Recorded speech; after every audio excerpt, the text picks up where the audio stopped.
High friends, পশ্চিমবঙ্গের data entry অপারেটরে new requirement বিজ্ঞপ্তি প্রকাশিত হয়েছে 2024-এ। Government of West Bengal office of the district land and landing research office থেকে নোটিশটি পাবলিশড হয়েছে দার্জিলিং। এখানে দেখো নিচে ইমেল আইডিটা দেওয়া আছে। আচ্ছা, বাঁদিকে এমপ্লয়মেন্ট নোটিশ নাম্বার, ডান দিকে ডেটে 7/6/2024 তারিখে নোটিশটি পাবলিশড হয়েছে। আচ্ছা, এখানে একটা কথা বলে দিই যে তোমরা যারা দার্জিলিংয়ের বাসিন্দা আছো তারাই কিন্তু এই ফর্মটি ফিল আপ করতে পারবে, আদার্স কিন্তু কেউ পারবে না। যেহেতু এটা দার্জিলিং থেকে ছাড়া হয়েছে তাই দার্জিলিংয়ে যারা বসবাস করো তারাই কিন্তু পারবে। আচ্ছা, এখানে ফার্স্টেই তোমাদের বলেছে দেখো অনলাইন অ্যাপ্লিকেশন আর invited from the interested candidate. তোমাদের অনলাইনের মাধ্যমে কিন্তু অ্যাপ্লিকেশনটা করতে হবে। এই যে ওয়েবসাইটে দেখতে পাচ্ছ এই ফর্মের যে ওয়েবসাইটটা, তো সেই ওয়েবসাইটে গিয়ে কিন্তু তোমাদের এই ফর্মটা ফিল আপ করতে হবে। আমি ডেসক্রিপশনে তোমাদের সুবিধার্থে লিঙ্ক দিয়ে রাখবো, তোমরা চাইলে সেখান থেকে কিন্তু করে নিতে পারবে। তো তোমাদের কিন্তু অনলাইনের মাধ্যমে কিন্তু তোমাদের এই ফর্মটি ফিল আপ করতে হবে। আচ্ছা, তারপরে দেখো এখানে বলেছে তোমাদের রেসিডেন্সিয়াল স্ট্যাটাস। তোমাদের যেটা বললাম দার্জিলিং যদি তোমরা স্থায়ী বাসিন্দা হও তবেই কিন্তু তোমরা অ্যাপ্লাইটা করতে পারবে। এখানে কিন্তু ফার্স্টেই মেনশন করা আছে candidate must be permanent residence of Darjeeling district. আচ্ছা, কোয়ালিফিকেশন তোমাদের লাগবে গ্র্যাজুয়েশন কমপ্লিট লাগবে, তার সঙ্গে কিন্তু তোমাদের সার্টিফিকেট লাগবে কম্পিউটারে কিন্তু তোমাদের সমস্ত ধরনের কাজ, ওয়ার্ড এক্সেলের কাজ, তোমাদের এই সমস্ত কাজ কিন্তু তোমাদের জানতে হবে, তবেই কিন্তু তোমরা এই ফর্মটি ফিল আপ করে জবটা পেতে পারো। কারণ যেহেতু এটা ডাটা এন্ট্রি অপারেটরের কাজ হচ্ছে তাই জন্য কম্পিউটারে কিন্তু বেসিক কাজগুলো তোমাদের জানতেই হবে। এজ লিমিটে তোমাদের বলেছে 21 থেকে 45-এর মধ্যে। 21 থেকে 45-এর মধ্যে তোমাদের বয়সটা হবে, তবে কিন্তু অ্যাপ্লাইটা করতে পারবে। আচ্ছা, তোমাদের রেমুনারেশন বলেছে পার মান্থ তোমাদের 11,000 টাকা করে কিন্তু তোমাদের স্যালারিটা দেওয়া হবে। আচ্ছা, নাম্বার অফ পোস্ট ভ্যাকান্সি তোমাদের 5টা পোস্ট ভ্যাকান্সি কিন্তু রয়েছে। আচ্ছা, nature of duration of job তোমাদের 3 বছরের জন্য কিন্তু কন্ট্রাকচুয়াল বেসিসে কিন্তু না হচ্ছে, এখানে কিন্তু মেনশন করা আছে। আচ্ছা, মেড অফ অ্যাপ্লিকেশন তোমাদের অনলি অনলাইনের মাধ্যমে কিন্তু তোমাদের অ্যাপ্লিকেশনটা করতে হবে, অনলি অনলাইনে কিন্তু অ্যাকসেপ্টেড। আচ্ছা, তারপরে বলেছে দেখো নিচের দিকে তোমাদের ফার্স্টে কিন্তু রিটেন টেস্ট হবে, তো সেই রিটেন টেস্টটা হবে 70-এর মধ্যে। তারপরে তোমাদের কিন্তু প্র্যাকটিক্যাল টেস্ট হবে, তারপরে তোমাদের ভাইভার মাধ্যমে কিন্তু জবটা কনফার্ম হবে। আচ্ছা, রিটেন টেস্টে তোমাদের সিলেবাসটা এখানে মেনশন করা আছে। অ্যারিথমেটিক মাধ্যমিক স্ট্যান্ডার্ডে তোমাদের কোশ্চিন আসবে অঙ্কের উপর থেকে, সেখানে থাকবে 20 নাম্বার। তারপর জেনারেল নলেজ থেকে আসবে 20 নাম্বার, কম্পিউটার নলেজ থেকে আসবে 30 নাম্বার।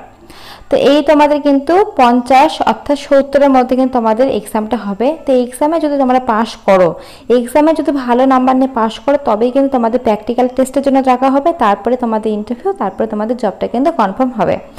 তারপর দেখো নিচের দিকে বলেছে there will be multiple choice. আচ্ছা, তোমাদের কিন্তু শর্ট কোশ্চেন আকারে তোমাদের কোশ্চেনটা হবে, অর্থাৎ শর্ট কোশ্চেন আকারে কিন্তু তোমাদের প্রশ্নগুলো আসবে। আচ্ছা, তারপরে চলো পরের পৃষ্ঠে তোমাদের বাকি ডিসক্রিপটুকু বলে দিই কী কী আছে আর। আচ্ছা, এখানে বলেছে দেখো বি নাম্বারে প্র্যাকটিক্যাল টেস্ট হবে, যেটা আমি ফার্স্টেই বলে দিলাম। প্র্যাকটিক্যাল টেস্ট তোমাদের হবে 20 নাম্বারে, তারপরে ইন্টারভিউ হবে 10। এই টোটাল কিন্তু তোমাদের 100-এর মধ্যে এক্সামটা হবে। আচ্ছা, তোমাদের কিন্তু 1.10 রেশিওতে তোমাদের ডাকা হবে, অর্থাৎ তোমাদের যদি একটা ভ্যাকেন্সি থাকে তাহলে 10 জনকে ডাকা হবে, 2টা ভ্যাকেন্সি থাকলে 20 জনকে ডাকা হবে, 3টা ভ্যাকেন্সি থাকলে 30 জনকে ডাকা হবে, 5টা ভ্যাকেন্সি থাকলে 50 জনকে কিন্তু ডাকা হবে ইন্টারভিউতে, এখানে মেনশন করা আছে। আর অবশ্যই তোমাদের কিন্তু পরীক্ষায় ভালো নাম্বার নিয়ে পাশ করলে তবেই কিন্তু ডাকা হবে। আচ্ছা, তারপরে দেখো এখানে লাস্ট ডেটটা মেনশন করা আছে। তোমাদের ওপেনিং হয়েছে তোমাদের ফর্ম ফিল আপ 10/6/2024 তারিখ থেকে, লাস্ট ডেট তোমাদের রয়েছে 24/6/2024 তারিখ পর্যন্ত, অর্থাৎ 24 তারিখ পর্যন্ত কিন্তু তোমরা এই ফর্মটা ফিল আপ করতে পারবে অনলাইনের মাধ্যমে। ফর্ম ফিল আপ করতে হবে ওদের অফিসিয়াল ওয়েবসাইট থেকে। উপরে দেখো আরও একবার তোমাদের মোটা কালিতে লেখা আছে। আচ্ছা, এখানে তোমাদের বলেছে দেখো all communication from the office of the district land and landing.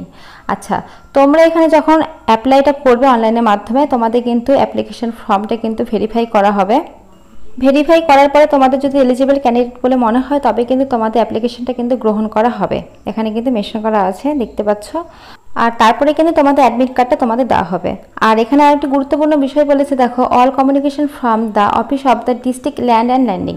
আচ্ছা, তোমাদের এখানে বলা হয়েছে তোমাদের পরীক্ষা সম্পর্কে যাবতীয় তথ্য, অর্থাৎ পরীক্ষার ডেট থেকে শুরু করে কখন হবে, অ্যাডমিট কার্ড থেকে শুরু করে তোমাদের সঙ্গে কন্ট্যাক্ট করার বিষয়টা সবটাই কিন্তু তোমাদের ইমেল অ্যাড্রেসের মাধ্যমে কিন্তু তোমাদের করবে, অর্থাৎ ইমেল আইডির মাধ্যমে কিন্তু তোমাদের সাথে যোগাযোগটা করবে। তো সেই জন্য তোমরা যখন ফর্ম ফিল আপটা করবে তখন একটা ভ্যালিড ইমেল আইডি দিবে, কারণ সেখানে কিন্তু তোমাদের মেসেজ পাঠানো হবে। তো সেই হিসেবে কিন্তু তোমাদের একটা ভ্যালিড ইমেল আইডিটা লাগবে। তো ভ্যালিড ইমেল আইডি দিয়ে কিন্তু তোমরা ফর্ম ফিল আপটা করবে, তাহলে কিন্তু সমস্ত টোটাল বিষয়গুলো তোমরা জেনে যাবে। তো তোমাদের একটা কথা জানিয়ে রাখি যে শুধুমাত্র কিন্তু এখন দার্জিলিং ডিস্ট্রিক্টের ক্ষেত্রে এটা ছাড়া হয়েছে, বাকি যে ডিস্ট্রিক্টগুলো আছে সেগুলোর ক্ষেত্রে কিন্তু খুব তাড়াতাড়ি ছাড়া হবে, এক এক করে পরপর কিন্তু সব ছাড়া হবে। এখন ফার্স্টে শুধু দার্জিলিং ডিস্ট্রিক্টের জন্য ছাড়া হয়েছে, পরপর যখন ছাড়া হবে সবটাই ভিডিওর মাধ্যমে তোমাদের সাথে সেটা শেয়ার করব। তো আজকের মতো এইটুকুই। ভিডিও ভালো লাগলে অবশ্যই লাইক করো, আর এখন নতুন নতুন আপডেট পাওয়ার জন্য অবশ্যই চ্যানেল সাবস্ক্রাইব করে রাখো। Thank you.